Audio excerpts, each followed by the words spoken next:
You don't argue anymore. You calculate. You measure your tone. You edit your words. You prepare for impact, because you've learned that even calm conversations can explode. You've learned that facts don't protect you. That memory isn't reliable, at least not according to them. That being right doesn't mean you'll win, and somewhere along the way, you stop trusting yourself. If that feels uncomfortably accurate, keep watching. Sign 1. They listen to respond, not to understand. When you talk to this person, really talk to them, do you feel heard? Or do you finish a sentence and feel a strange, quiet deflation, like your words dissolved before they landed anywhere? Narcissists don't have conversations. They hold audiences. Your hard week becomes a launch pad for their harder week. Your achievement becomes background context for their own frustrations. It happens so consistently that you stop noticing. You just notice the outcome. You feel invisible, and eventually, you stop sharing. Think about the last time you edited down exciting news before you told them, softened it, shrunk it, pre-managed their reaction before the conversation even started. That's not consideration. That's self-protection, and needing to protect yourself from someone who is supposed to be safe. That's the first sign something is fundamentally wrong. And here's where it sharpens. When you finally name it, you never really listen to me. They don't reflect. They redirect. Suddenly, you're the one who communicates badly. Too emotional, too demanding. A conversation about their behavior becomes, within minutes, a referendum on yours. Psychologists call this deflection, and its long-term effect is quiet but devastating. You stop naming things altogether. You make yourself smaller, and you call it keeping the peace. Sign 2. They need admiration like most people need air. Does this person's mood set the temperature of the room? Do you perform warmth and enthusiasm, not because you feel it freely, but because you've learned what happens when you don't? Psychologists use the term narcissistic supply to describe the constant stream of validation a person with NPD requires just to maintain stability. When it's interrupted, the response isn't disappointment, it's destabilization. Narcissists often look like the most confident person in the room. They command attention effortlessly. But when you witness the fragility underneath, the mood collapse because someone didn't respond warmly enough. The resentment when attention landed on someone else, it feels jarring. Like two completely different people in the same body. That inconsistency is not confusion, it is the architecture. Your admiration becomes the scaffolding holding their internal world together, which means you are not in a relationship. You are in a role, managing an ego that was never your responsibility. Here is what nobody tells you at this stage. Most people already feel it by now, that low hum of wrongness, that sense that the balance is off in a way they can't quite articulate. But here's what keeps people from naming it. The good moments, because there are good moments, real ones, warm, present, even beautiful. The version of this person that made you choose them still appears, unpredictably, at exactly the right moment. And for a window of time, everything feels okay again. Behavioral psychology calls this intermittent reinforcement. Reward delivered on an unpredictable schedule produces stronger psychological conditioning than consistent reward. The unpredictability of when the warmth returns creates a vigilance that functions neurologically close to addiction. This is trauma bonding, not a weakness, a neurological response to an environment you didn't design and couldn't fully see. The reason you can't just leave, even when something is clearly wrong, isn't weakness. It's biology. It's a nervous system conditioned to hold on. Understanding that changes the question. It's not, why can't I leave? It's, what has been built around me that makes leaving feel impossible? Sign 3 is where you start to see the walls more clearly. Sign 3. Criticism doesn't land. It detonates. Have you ever raised a concern, carefully, calmly, and watched something change in their face? Not hurt, not openness. Something that closed, something cold, and then what followed wasn't a conversation. It was a response designed to make you regret starting one. There's a clinical term for what happens inside a narcissist when they receive criticism: narcissistic injury. Any perceived challenge to their self-image, no matter how gentle, registers as a profound psychological threat. The DSM-5 identifies this reactivity as a core feature of NPD. The response is called narcissistic rage, and it doesn't always look like rage. Sometimes it's 4 days of punishing silence that fills every room without making a sound. Sometimes it's a surgical attack on your character, something from 6 months ago, completely irrelevant but precisely calibrated to put you on the defensive. Sometimes it's a guilt trip so perfectly constructed that you end up apologizing to the person who hurt you. But the version that does the deepest damage is the quiet flip. Your legitimate concern gets reframed as evidence of your instability.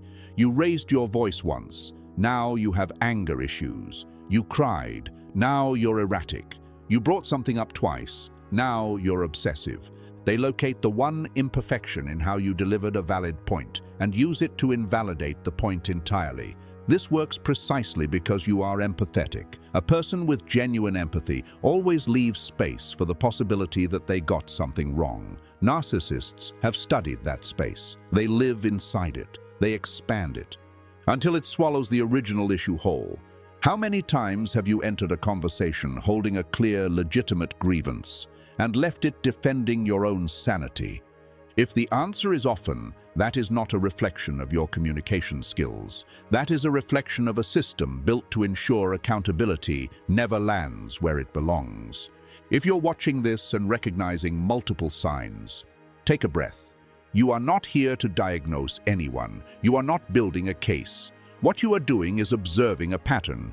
Every relationship has hard moments. That, on its own, means nothing definitive. What we are looking at is consistency, repetition, a shape that keeps appearing, regardless of the circumstances. Awareness is not accusation. It is the beginning of clarity. Stay with me, because understanding this fully is the only thing that actually helps. Sign 4. They use you, then make you feel grateful for it. Think about when this person was at their warmest, their most present, most generous, most attentive. Now ask honestly, what were they getting from you at that time?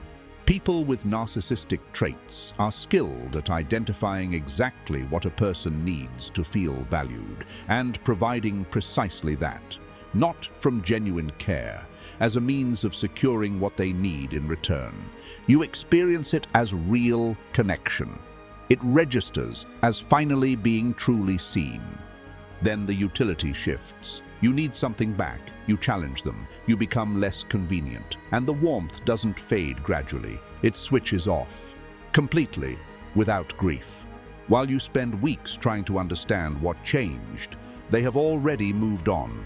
The warmth was always conditional, tied not to who you are, but to what you were providing. And here is what makes this sign so quietly destructive. The better those good moments felt, the harder the cold becomes to make sense of. You don't get angry. You get confused. You work harder. You try to get back to something that was never unconditionally yours to begin with. That confusion is not weakness. It is the predictable result of warmth being used as a tool rather than offered as a truth. Measure how they treat you when they need nothing from you. That is the most honest version of who they are. Sign 5. They make sure you stay small. When did you last feel freely, unguardedly proud of yourself around this person? If you're struggling to answer, that absence is the sign.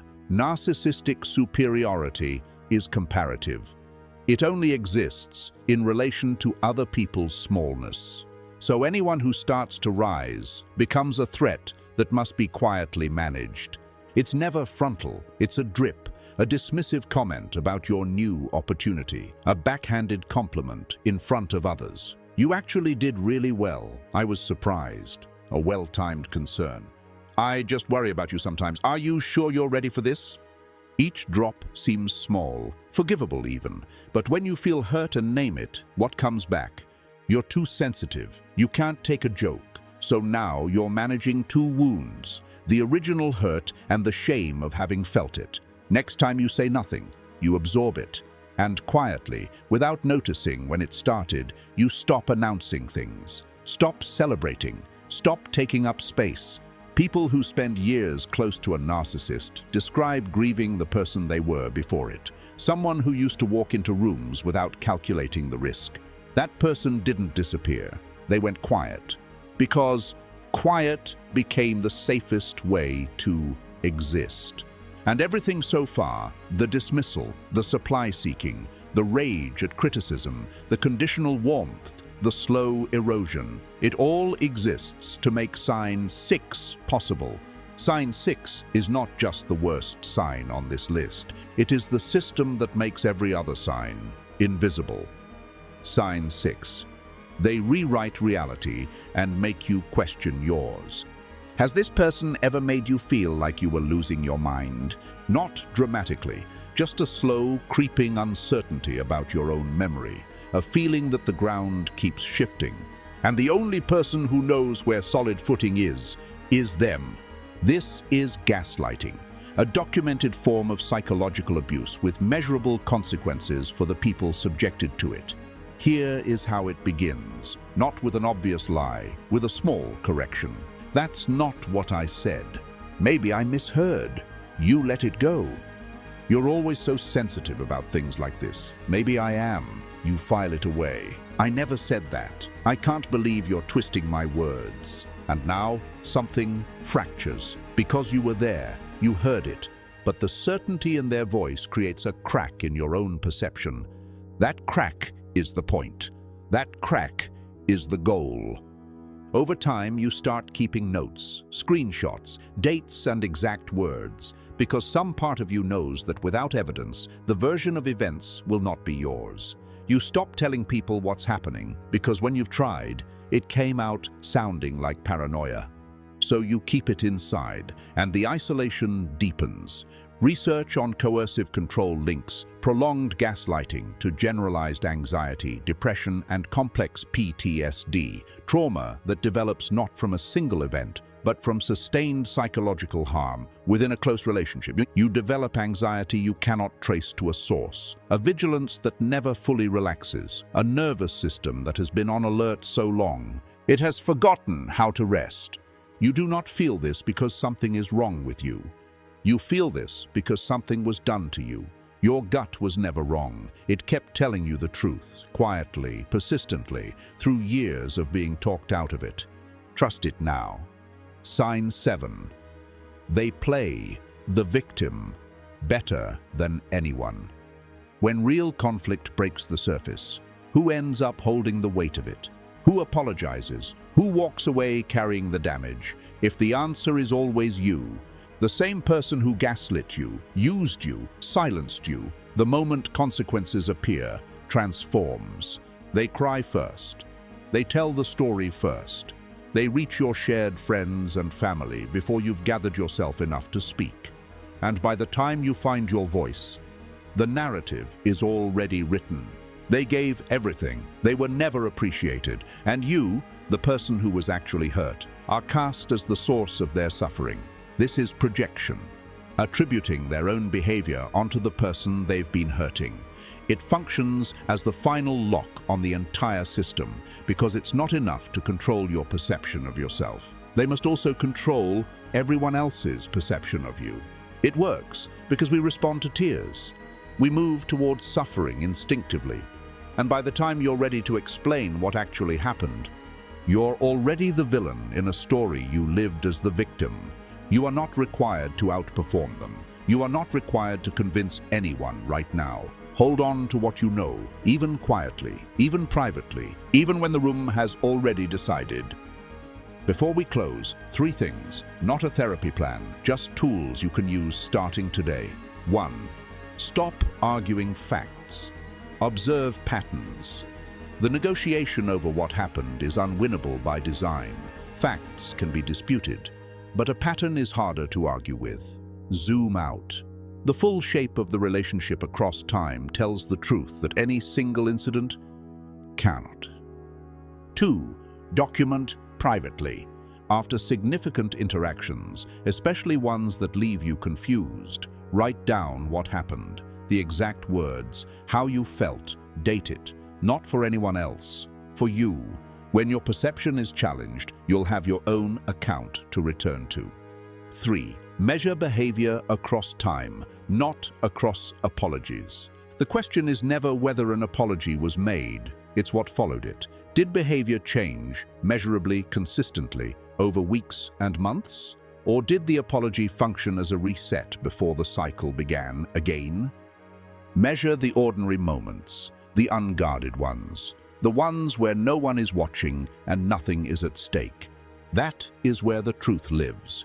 You knew something was wrong before you had words for it. You felt it in the drop in your stomach when their name appeared on your phone, in the way your shoulders tensed before a conversation that should have been simple, in the way you rehearsed what you were going to say.